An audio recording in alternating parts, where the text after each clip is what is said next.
much. Thank you, guys. Thanks. Hvala. Good evening. 2019 Wimbledon champion, Novak Djokovic. Who's going to go first here? Okay, you can go. Novak, congratulations. Thank you. You're tough as nails, but you're also a very emotional player, and you controlled your emotions throughout, save for one moment of frustration and that Vodka violation. Did you prepare that for the specific final? How did you feel throughout the final? And also it was a very subdued celebration. Just tell me about it.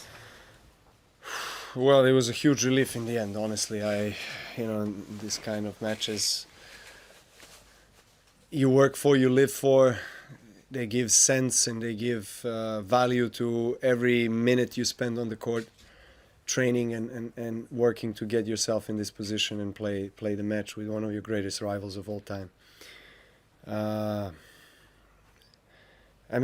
was one thing that I promised myself coming onto the court today, that I need to stay calm and composed, because I knew that the atmosphere will be as it was, and obviously Roger is playing well, and I kind of predicted the scenarios in my head already, visualized what's going to happen, but it was probably the most demanding, mentally most demanding match I was ever part of. I had most physically demanding match against Nadal in finals of Australia that went almost 6 hours, but mentally this was different level because of everything, and I'm just obviously thrilled and overjoyed with emotions to be sitting here in front of you as a winner.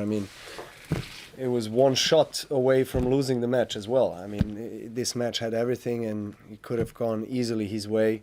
He was serving extremely well, I thought, the entire match. I had a lot of difficulties to read his serve. And, it was kind of a flashback of US Open when I saved the 2 match points against him as well.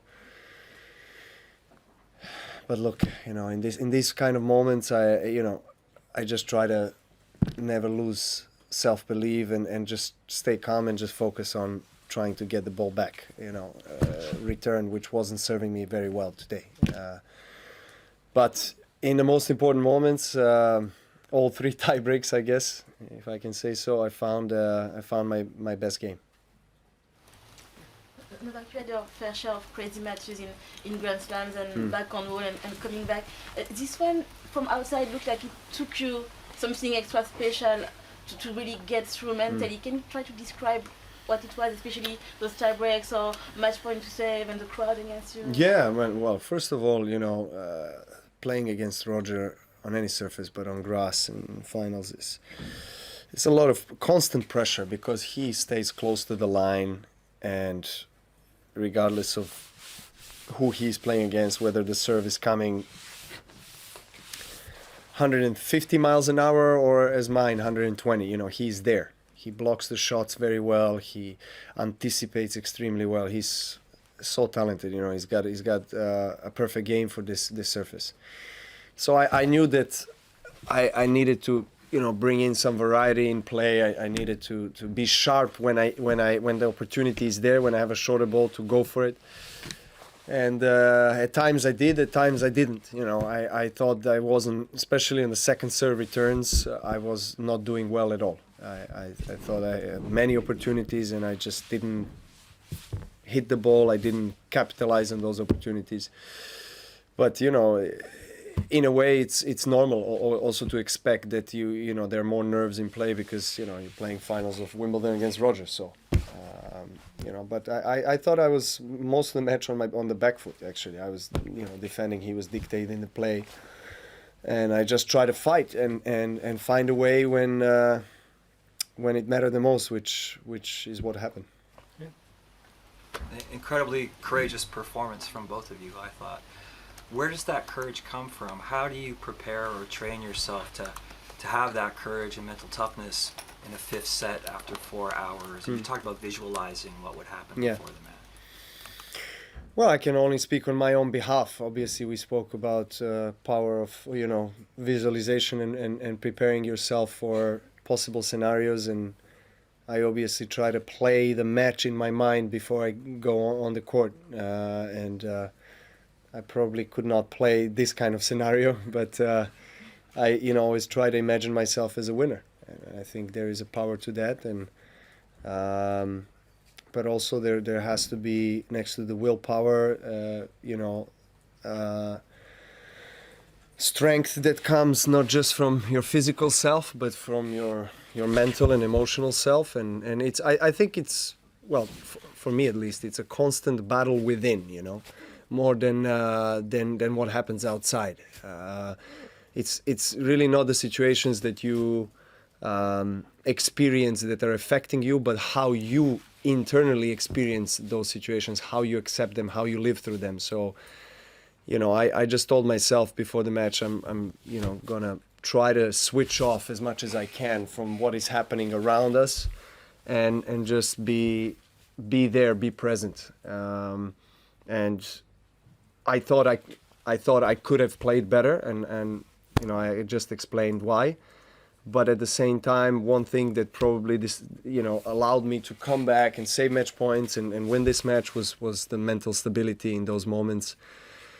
And I guess that all of these things combined result, in a courageous effort, as you mentioned it. But there's not a specific formula to find the courage. I mean, at least from my perspective, you can go all out and just close your eyes and just hit the ball as hard as you can, and then you can call that courage. But I wouldn't necessarily call it courage in some particular situation. So you need to be constantly playing well throughout 5 hours if you want to win the match like this. So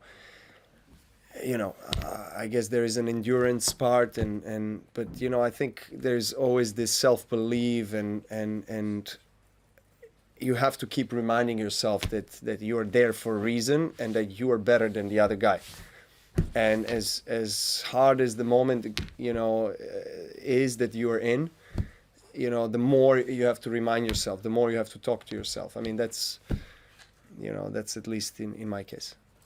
So in this match, you're playing not only Roger Federer, but you're playing, as you've mentioned already, the crowd.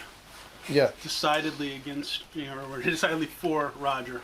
How, even though you're going within and all the inner strength, yes, how aware are you of the crowd as the match is unfolding? I mean, it's hard to not be aware. I mean, if you have that kind of electric atmosphere and that kind of noise, and especially in some decisive moments where we're quite even, and it's one way or another, and then the crowd gets into it. Of course, if you have majority of the crowd on your side, it helps. It gives you motivation, it gives you strength, it gives you energy. I mean, when you don't, then you have to find it within, I guess. And that was the case here. Yeah. Yeah, and on the same vein, I mean, can you take that energy and do you block it out, or can you kind of repurpose it and channel it into yourself? Is it fun in a way to sort of, be in that That's a good question, because at times you just try to ignore it, which is quite hard. I like to transmutate it in a way. So when the crowd is chanting Roger, I hear Novak. So that's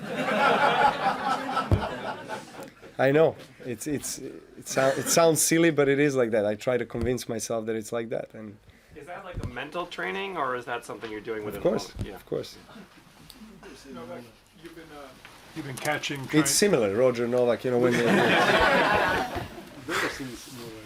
You've been catching Roger and Rafa for years now, and you're getting closer and closer. Yeah. You ever think what it's going to be like if you ever pass them? How weird that might be. Well, it seems like I'm getting closer, but also they're winning slams, so it's like we're kind of complementing each other, and I guess we're making each other grow and evolve and still be in this game. I think, those two guys, probably one of the biggest reasons I still compete at this level, and the fact that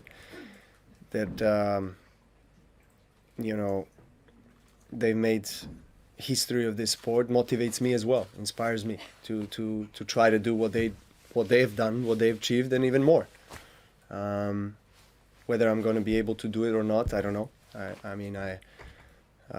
I'm not really looking at age as a restriction of any kind. For me, at least, what I said on the court, I really meant it. I think Roger really inspires me with his effort at his age, and it just depends, how long I'm gonna play, whether I'm gonna have a chance to, make historic #1 or slams. It depends not only on myself. It depends on circumstances in life. I'm not just a tennis player. I'm a father. I'm a husband. And you have to balance things out. Obviously, you need to have the right circumstances, the right support for things to play out in the right way. Last two English questions. The gentleman here and then here. What did the grass taste like? Better than ever. I don't know. It tasted amazing. I'm still digesting it. Novak, first of all, congratulations.